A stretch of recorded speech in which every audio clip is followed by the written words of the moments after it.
Este es el podcast de Corazón de Mamá.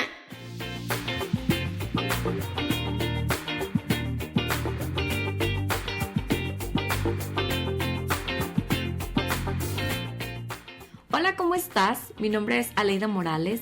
Es un gusto saludarte de nuevo en el segundo episodio de la serie Mamá Dichosa. Hoy vamos a hablar sobre la competencia.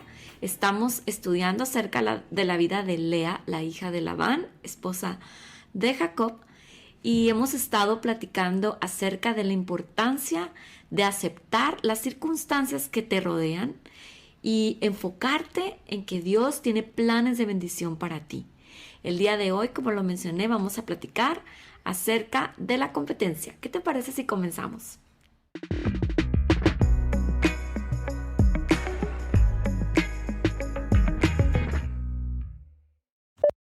Vamos a comenzar leyendo la base bíblica que es primera de Juan 2, del 15 al 17. No amen a este mundo ni las cosas que les ofrece, porque cuando aman al mundo no tienen el amor del Padre en ustedes. Pero el amor solo ofrece un intenso deseo por el placer físico, un deseo insaciable por todo lo que vemos y el orgullo de nuestros logros y posesiones. Nada de eso proviene del Padre, sino que viene del mundo y este mundo se acaba junto con todo lo que la gente tanto desea. Pero el que hace lo que a Dios le agrada vivirá para siempre, según la Nueva Traducción Viviente. Volvemos a nuestra historia donde Lea acaba de casarse con Jacob. Recordamos que fue casada por engaño por el padre de Lea, Labán, quien pues Jacob quería casarse con Raquel. Estamos en Génesis 29 del 31 al 35. Y viendo en esto un esposo que no la amaba, una hermana que la menospreciaba, recordamos también que Dios, para nuestra dicha, la compasión de Él no se acaba jamás, según Lamentaciones 3, 22 al 23, y acude en favor del menospreciado. Mirando Dios que Lea no era amada, tuvo compasión de ella y le concedió tener un hermoso bebé. Por su lado, Raquel era estéril. Esta situación parecía darle cierta ventaja a Lea, quien se empeñó en lograr que su esposo la amara a través de darle hijos. Cada vez que Lea tenía un hijo, pensaba, ya me va a amar, ya me va a preferir, ya se va a quedar conmigo. Su principal motivación para ser madre era conseguir que Jacob la amara. Tuvo uno y otro bebé más, y los nombres que le ponía cada uno de ellos se veía reflejado este desespero que tenía por conseguir la dicha a través del amor de su esposo. Con la fertilidad de Lea, Raquel se llenó de envidia y entonces empezó a exigirle a Jacob que le diera hijos, como si él tuviera esa capacidad de darle hijos solamente porque quisiera. Raquel, viendo que esto no ocurría, se le ocurrió entregar a su sierva a Jacob para que tuviera hijos con ella, y ella pretendía que eran sus hijos, como si fueran de ellos. Lea ya no podía tener más hijos, así es que también entró en la competencia e hizo lo mismo. Agarró a su sierva, le dijo: Jacob, ten hijos con mi sierva y ellos serán también mis hijos.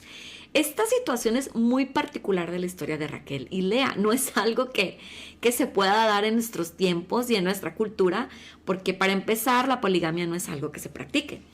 Pero en cuanto a las emociones y en cuanto a las competencia que comienzan a tener estas mamás, pues no somos tan diferentes como Raquel y Lea, como estas dos hermanas que se empeñaron en una rebasar en algo a la otra, en una distinguirse más que la otra, y usaban a sus hijos para que esto ocurriera. En un mundo virtualmente globalizado se muestran virtudes que muchos de nosotros podemos hacer y empezamos a ver capacidades que tienen los hijos impresionante, pero esta competencia o esta publicación que hacemos se ha vuelto más bien una competencia. También porque ha despertado una insatisfacción que revela lo que decía el predicador de Eclesiastés.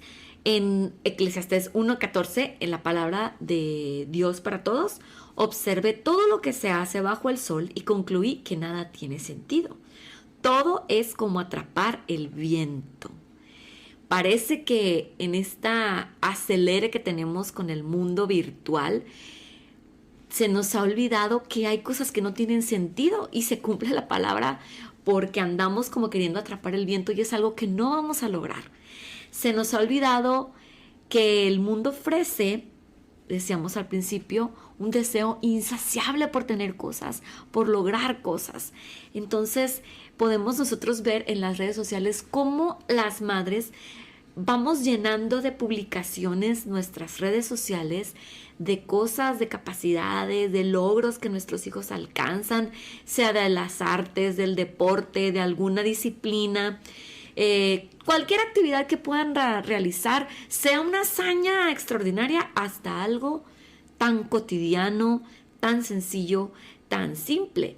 Y qué bueno, ¿verdad? Que nuestros hijos tengan logros, que cumplan sus metas, que obtengan diplomas, reconocimientos de ciertas actividades. Eso no es malo. Pero hay que revisar cuál es la intención de nuestro corazón y qué produce toda esta actividad virtual en nuestras vidas.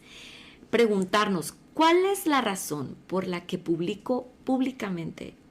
comparto públicamente los logros de mis hijos? Vamos preguntándonos, ¿qué espero yo a cambio de esas publicaciones? ¿Qué sentiría si las reservara para mí y para la familia cercana, los amigos cercanos, los logros que mis hijos llegan a obtener? Por otro lado, hay que preguntarnos también, ¿qué siento yo cuando veo que una amiga publica logros que sus hijos están alcanzando? ¿Siento que mis hijos son menos agraciados o son menos virtuosos o menos inteligentes cuando yo veo estas publicaciones? Hay que preguntar, ¿me provoca motivar a mis hijos a que ellos también realicen cosas dignas de publicar? Hay que hacernos estas preguntas y ver si no estamos entrando en esa competencia porque no me siento dichosa, porque no me siento suficiente. Entre Lea y Raquel surgió una competencia porque no había contentamiento en sus corazones, porque ellas buscaban la dicha en los sitios incorrectos o en los caminos que no llevaban hacia aquel rumbo. Ellas creían que teniendo hijos y si alguno destacaba entre ellos, pues a lo mejor así ya iban a lograr lo que querían. Y tristemente esta competencia traspasó a sus hijos. Aún ya cuando ellas murieron, continuaron con esta competencia. Sin embargo, nosotros podemos cambiar las circunstancias, podemos cambiar nuestro enfoque para que no vayamos nosotros a cometer ese mismo error. La competencia siempre produce una o más obras de la carne, como son la enemistad, los pleitos, los celos, la ira, la contienda, disensiones, envidias. Es lo que nos dice Gálatas 2 del 19 al 21. Nunca producirá el fruto del Espíritu Santo. Y repito, la competencia nunca producirá el fruto del Espíritu Santo que menciona Gálatas 2 del 22 al 23. Nunca va a producir amor, ni gozo, ni paz, ni paciencia, ni bondad, ni benignidad, ni bondad, ni fe, ni mansedumbre, ni templanza. Esto no nos conduce hacia la dicha. Buscar la dicha en los logros o en las acciones que nos hacen sentir orgullosos es un error.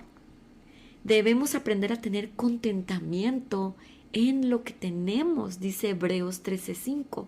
No solamente se refiere a la parte económica, se refiere a tener contentamiento en quiénes son nuestros hijos, con las habilidades que ellos tienen. La serie pasada hablábamos acerca de la aceptación de nuestros hijos. Hay que aceptar la capacidad que ellos tienen para realizar cosas y dejar de compararlos con otros con otras familias o incluso entre ellos mismos, que eso es algo muy común que se da entre nosotras. Recuerda que nosotros, tú y yo, ni tus hijos son competentes por ellos mismos, por algo que ellos hayan adquirido. No tenemos nosotros ese reconocimiento, porque dice la palabra de Dios, su competencia proviene de Dios. 2 Corintios 3:5. ¡Qué verdad tan liberadora! Entender que la capacidad o el límite que tiene en ciertas áreas es porque Dios así lo diseñó y todo aquello proviene de parte de Dios. Todo lo que tu hijo sabe hacer, Dios lo ha dispuesto, y todo en lo que no es hábil o diestro es porque Dios no se lo ha concedido. Descansa en esa verdad y deja que tus hijos descansen en esa verdad. Y alégrate por lo que el Señor ha depositado en tus hijos. Ya lo estudiamos el mes pasado. Hay que conocerlos para saber cuáles son esas habilidades. Vamos quitándole la carga a los hijos y no los usemos para encontrar nuestra dicha. No los usemos para que los demás nos admiren a nosotros o no nos vayamos a sentir menos virtuosas porque ellos no hacen cierta actividad tal o cual como otros que vemos ahí en las publicaciones. Dejemos de competir entre nosotras. Ya hay una sociedad compitiendo contra la maternidad, queriendo destruirla, queriendo decir que no nos dediquemos a formar a los hijos, a criarlos, a enseñarlos, que nos dediquemos a otras cosas. Ya hay una sociedad diciéndonos, no puede ser suficiente dedicarte a ellos. No puedes encontrar satisfacción dedicándote a ellos. No compitamos entre nosotras. Vamos uniéndonos. Para llegar a ser una mamá dichosa, necesitamos esa unión entre nosotras. Dice la palabra de Dios en Colosenses 3:14 que cuando nos vestimos de amor, vamos a encontrar una armonía perfecta entre unos y otros. Necesitamos amar lo que nuestros hijos son y también amar a aquellas mujeres que tienen hijos que a lo mejor en algo destacaron. Lo menciono yo, no es que uno sea más inteligente que el otro. Quizá es que uno se dedica más tiempo que otro, pero eso no lo hace más o menos inteligente. Aplaudamos el logro menor o aquello que es tan destacado que el hijo de los demás hacen. Vamos juntas caminando hacia el sendero de la dicha. Dejemos de boicotearnos, de destruirnos, de herirnos unas a otras. Aprendamos y aceptemos que si otro hijo tiene ciertas virtudes es porque Dios así lo diseñó. Ya encontremos contentamiento en quienes son nuestros hijos porque Dios así los diseñó. Dice Salmo 139, porque son creación maravillosa. Te invito a que dejemos esa competencia y demos el siguiente paso hacia el camino de la dicha. En nombre del equipo de Corazón de Mamá, yo te agradezco porque hayas escuchado este episodio. Deseamos realmente que dejemos de competir. Platicamos entre las mamás de Corazón de Mamá y observamos cómo tan fácilmente caemos en este juego de competir unas con otras. Vamos dejando eso de lado y empecemos a admirarnos, a querernos. Vistámonos de amor, como dice la palabra de Dios, porque es lo único que nos va a conducir hacia el camino de la dicha. Yo te invito para que compartas este episodio con otras mamás, para que también se unan a nosotras y empecemos a hacer ese lazo fuerte, ese vínculo de perfecta unión que bendice no solamente a nosotras, sino a nuestros hijos. Te agradezco por tu tiempo y desde mi corazón de mamá deseo que Dios te bendiga. Síguenos en nuestras redes sociales: Instagram, Facebook, Spotify y YouTube.